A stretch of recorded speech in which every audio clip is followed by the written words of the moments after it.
On a freezing January night in 2012, exactly 3 days before Whitney Houston would be found lifeless in a Beverly Hills hotel bathtub, her mother Cissy Houston woke up screaming in her New Jersey home, drenched in sweat and clutching her chest, as if someone had physically reached inside and squeezed her heart. And the nightmare she had just experienced was so vivid, so terrifyingly real, that she immediately reached for her phone to call Whitney. But something stopped her. A paralyzing fear that if she spoke the dream aloud, if she gave voice to the horror she had just witnessed in her sleep, she would somehow make it real. And so she sat there in the darkness of her bedroom, tears streaming down her face, replaying every detail of the nightmare that had shown her daughter drowning, calling out for help, while Cissy stood frozen on the shore, unable to move, unable to save her. And what made the dream even more devastating was that in it, Whitney wasn't struggling or fighting. She was simply letting go, sinking deeper and deeper into dark water with her eyes open, and a strange expression of peace on her face, as if she had finally found the rest that had eluded her for so many tortured years. Cissy Houston had raised her daughter in the gospel tradition, had taught her that dreams could be messages from God, warnings or blessings depending on how you interpreted them, and this dream felt like a warning so urgent, so desperate, that Cissy's entire body trembled with the weight of it. But how do you tell your daughter that you dreamed of her death? How do you call someone you love and say, "I saw you drowning and I couldn't save you," without sounding like you've lost your mind, or without planting seeds of fear that might push them toward the very fate you're trying to prevent? Cissy had always been the strong one, the rock that Whitney leaned on when the pressures of fame became too much, the voice of reason when Whitney's judgment was clouded by substances and toxic relationships. But in that moment, sitting alone in her dark bedroom with the images of her drowning daughter still burning behind her eyelids, Cissy felt more helpless than she had ever felt in her entire life, and the guilt of not immediately picking up the phone and calling Whitney would haunt her for the rest of her days.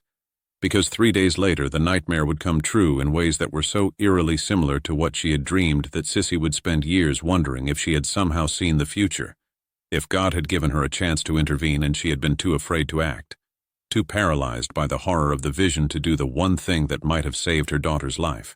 But the real tragedy had only begun, because what Cissy didn't know that night, what she wouldn't discover until years later when going through Whitney's personal belongings, was that Whitney had been having the same dream, or a version of it, for months leading up to her death, and she had written about it in a journal that she kept hidden from everyone, including Bobby Brown, including her closest friends, including Cissy herself. And in those journal entries, Whitney described the water dream in chilling detail. "I keep having this dream where I'm in a bathtub and the water is rising, and I know I should get out, but I can't move. I can't lift my arms or turn my head. And the weird thing is, I'm not scared. I'm relieved.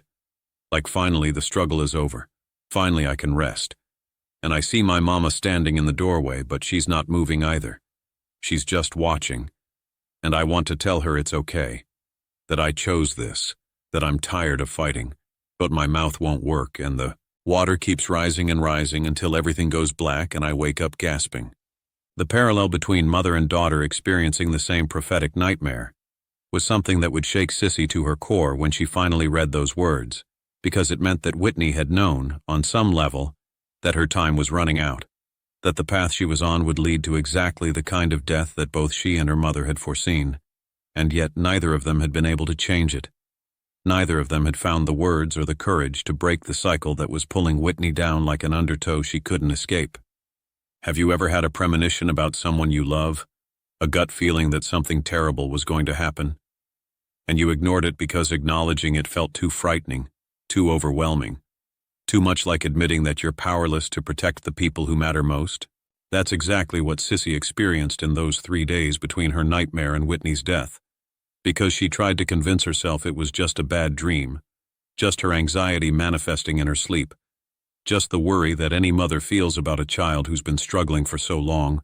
But deep down, in a place she didn't want to examine too closely, Cissy knew that the dream was more than that.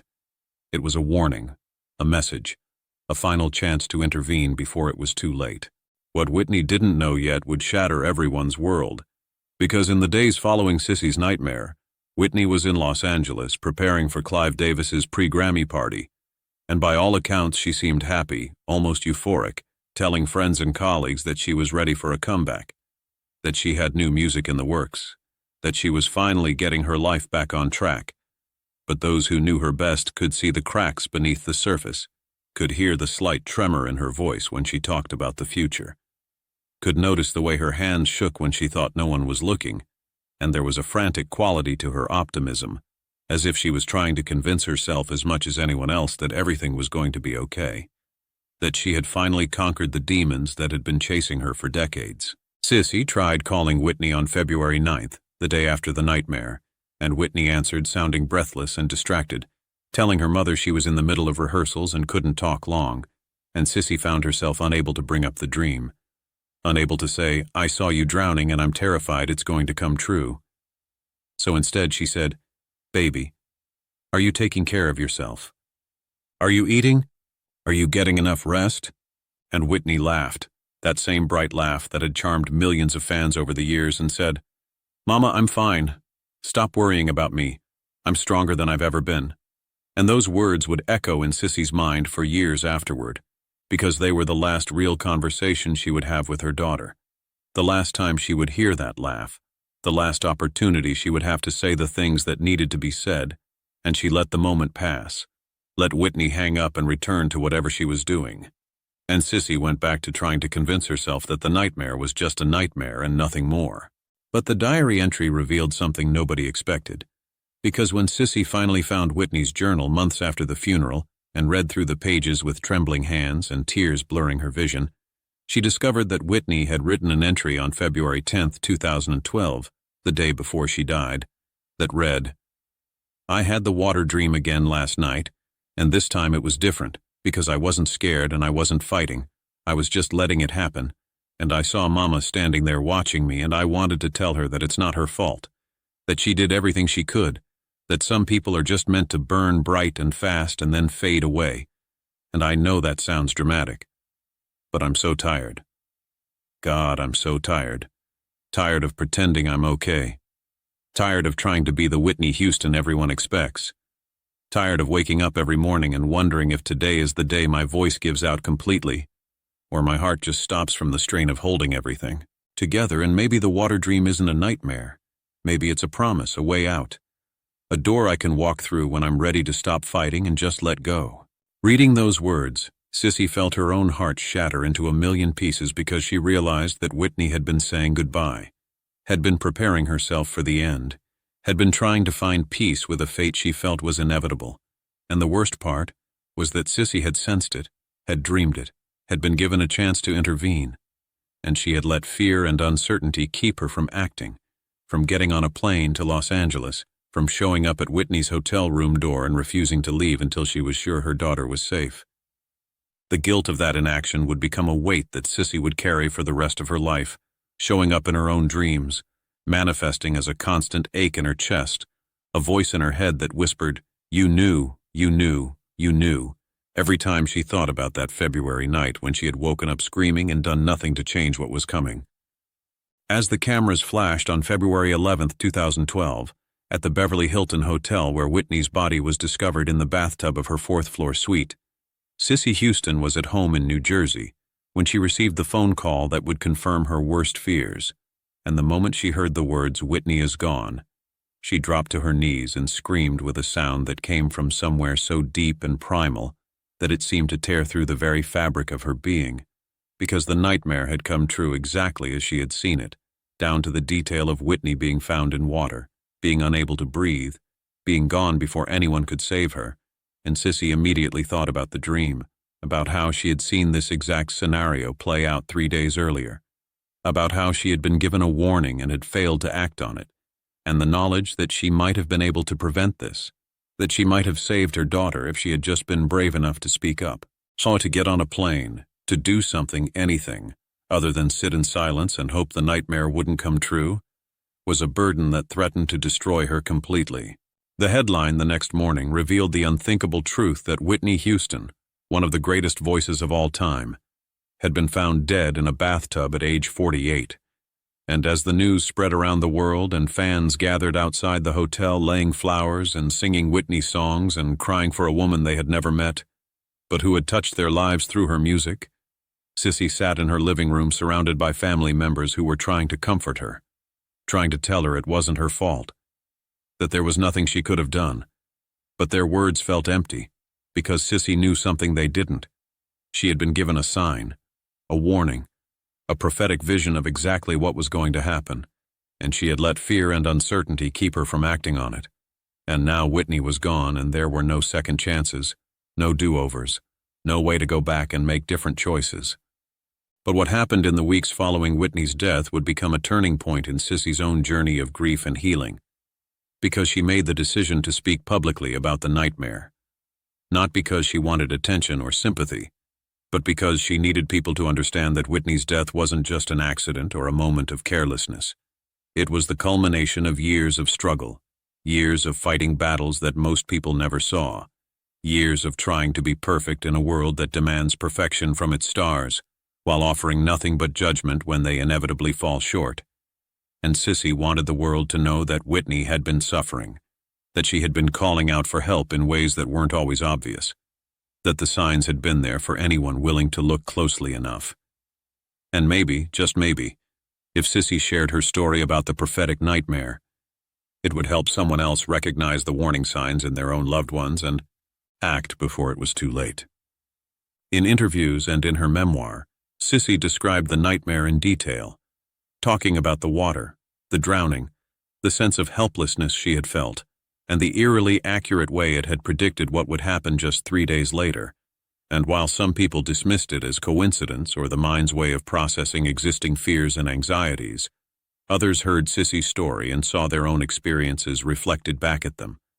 The gut feelings they had ignored, the warning signs they had missed, the opportunities to intervene that they had let slip away, and Cissy's willingness to be vulnerable, to admit that she had failed to save her own daughter despite having a literal prophetic vision, gave permission to other parents and family members to acknowledge their own feelings of guilt and helplessness, without being crushed by them. And just when she thought she had lost everything, when it seemed like the grief would swallow her whole and she would never find a way to live with the weight of what had happened, a new revelation emerged from an unexpected source that would change how Cissy understood both the nightmare and Whitney's death. Because a spiritual counselor who had worked with Whitney in the months before she died reached out to Cissy with a message that Whitney had asked her to deliver only in the event of her death. And that message contained a truth that was both heartbreaking and strangely comforting. Whitney had known she was dying, not in the sense that she was planning to take her own life, but in the sense that she could feel her body giving out, her spirit breaking down. The accumulated damage of years of substance abuse and emotional trauma catching up with her in ways that no amount of rehab or therapy or willpower could reverse, and she had told the counselor that she was at peace with it, that she had lived the life she was meant to live, that she had given everything she had to her music and her family, and now she was ready to rest. And the counselor's message to Cissy was this: Whitney wanted you to know that the dream you had wasn't a warning you were supposed to act on. It was a message to help you prepare, to help you understand that this was her time, that you couldn't have stopped it no matter what you did, because some journeys end exactly when and how they're meant to end. And your job now isn't to torture yourself with what-ifs, but to honor her memory by living fully and loving completely and sharing her story so that others might learn from it. Those words didn't take away Cissy's pain or erase her guilt, but they gave her a framework for understanding the nightmare as something other than a failed warning, as perhaps a gift that had allowed her to begin the process of grief before the actual loss occurred, that had prepared her on some subconscious level for the devastating news that was coming. And while she would never fully shake the feeling that she should have done more, should have tried harder, should have ignored her fear and flown to Los Angeles the moment she woke up from that nightmare, she could at least begin to accept that Whitney's path was her own to walk, and that sometimes the most loving thing we can do for the people we care about is to let them make their own choices, even when those choices lead them away from us. The water in Cissy's nightmare had represented more than just the physical circumstances of Whitney's death. It symbolized the overwhelming flood of pressure, expectation, addiction, and pain that had been drowning Whitney slowly for years, pulling her under bit by bit until she simply didn't have the strength to keep her head above the surface anymore. And Cissy's inability to move or help in the dream reflected the harsh reality that despite all her love, all her prayers, all her attempts to guide and protect her daughter, there were forces at work in Whitney's life that were beyond any mother's power to control or combat. Because addiction is a disease that doesn't respond to love alone, and fame is a prison that can't be escaped simply by wishing for a normal life. And the combination of the two had created a perfect storm that Whitney had been fighting against for decades until she simply ran out of fight.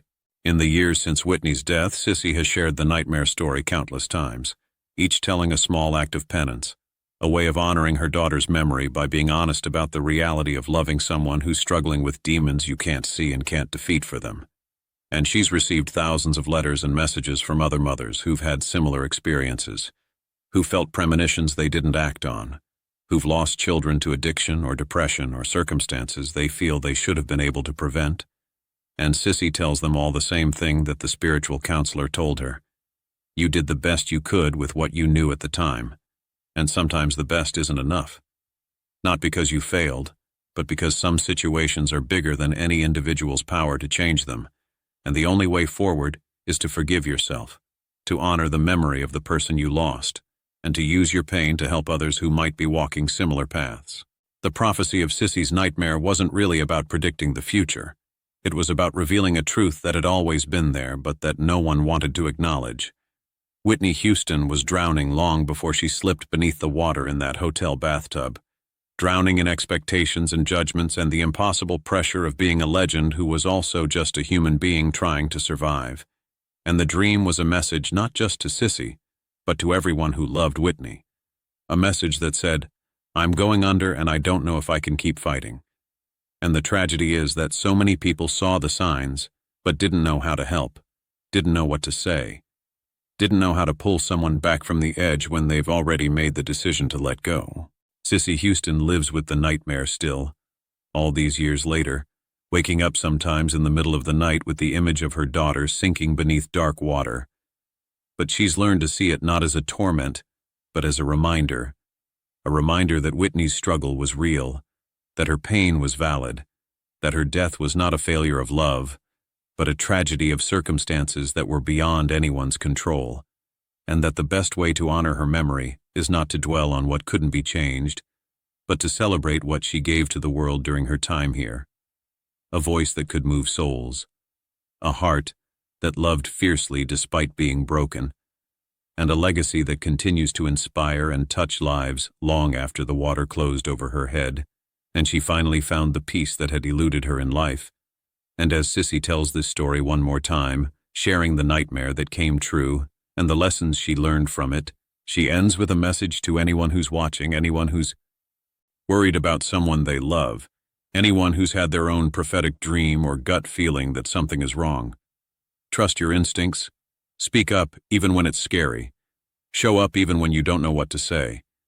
Because even if you can't change the outcome, even if the person you love still makes choices you can't control, at least you'll know that you tried, that you loved them enough to be vulnerable, to be present, to be there until the very end. And maybe that has to be enough. Because sometimes love isn't about saving people. It's about walking beside them through the darkness and holding their memory close when they're gone, keeping their light alive in the world they left behind. And Cissy Houston has made it her mission to do exactly that, to keep Whitney's light burning bright, to tell the uncomfortable truths about addiction and fame and the price of perfection, and to honor the nightmare that showed her the end of her daughter's story by making sure that story is told completely honestly, and with all the love that still fills a mother's heart even when that heart has been broken beyond repair.